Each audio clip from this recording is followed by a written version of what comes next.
நம்ம இடுப்பு எலும்பு இந்த மாதிரி ஃப்ரண்ட்ல அப்படி அசைறதுக்கு இதுக்கு பேர் ஹிப் ஃப்ளெக்ஷன்.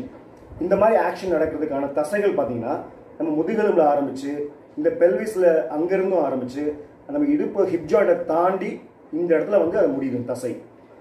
இந்த தசை நம்ம இடுப்பு எலும்பு எப்படி அசைக்கும்னா நம்ம மூட்டை மடக்கி வச்சுட்டு இந்த நீ ஜாயிண்டை மடக்கி வச்சுட்டு பண்ற இந்த ஆக்ஷன் பண்றதுக்கு ஹெல்ப்ஃபுல்லா இருக்கும். அப்புறம் வந்து இந்த நீ ஜாயிண்டை ஸ்ட்ரைட்டா வச்சுட்டு பண்ற இந்த ஆக்ஷனுக்கும் அந்த தசை தான் வேலை செய்யுது. இதே தசை நம்ம கால்கள் வந்து கிரவுண்ட்ல ஊன்றிங்கன்னு வச்சுக்கோங்க. அப்போ என்ன பண்ணும்? அப்போ வந்து நம்ம அப்பர் பாடி மூவ்மெண்ட்டை கண்ட்ரோல் பண்ணும்.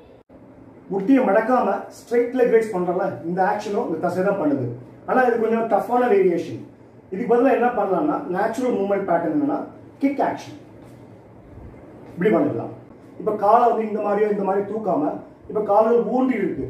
இந்த சூழ்நிலையில இந்த தசை எப்படி வேலை செய்யும்?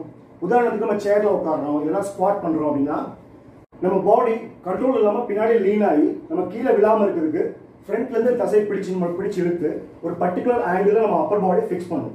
அந்த சேஃபஸ்ட் பாஸ்டரை கொடுக்கறது இந்த தசை தான். இந்த முட்டியை மடக்கி நம்ம லெக் ரைஸ் பண்றோம்ல, இந்த ஆக்ஷன் பண்றது அந்த தசை தான். இதுக்கு வந்து உதாரணங்கள் நம்ம நிறைய கொடுக்கலாம். இப்படி நின்னாவே வந்து இந்த தசை தான் வேலை செய்யுது. இந்த பிரின்சிபல் அடிப்படையில் வேலை செய்யற சில எக்ஸசைஸ் பற்றி இப்ப பார்க்கலாம். நம்ம வாக் பண்ணும்போது இந்த காலை ஸ்விங் பண்றதும் இந்த தசை தான். ரன்னிங் இந்த லிஃப்ட் பார்ட் வந்து இந்த தசை தான் பண்ணுது. இப்போ ஃபார்வர்ட் லஞ்ச் பண்றோம். ஸோ அப்பயும் இந்த ஃப்ளெக்ஷன், இந்த ஹிப் ஃப்ளெக்ஷன் நடக்குது. திரும்ப ரிட்டர்ன் ஆகிறப்போ அதே ஆக்ஷன் தான். வெர்டிக்கல் ஜம்ப் பண்றோம். அப்பயும் இந்த ஹிப் ஃப்ளெக்ஷன் நடக்குது. ஸ்டாண்டிங் லாங் ஜம்ப் பண்றோம். அப்பயும் வந்து இந்த ஹிப் ஃப்ளெக்ஷன் நடக்குது.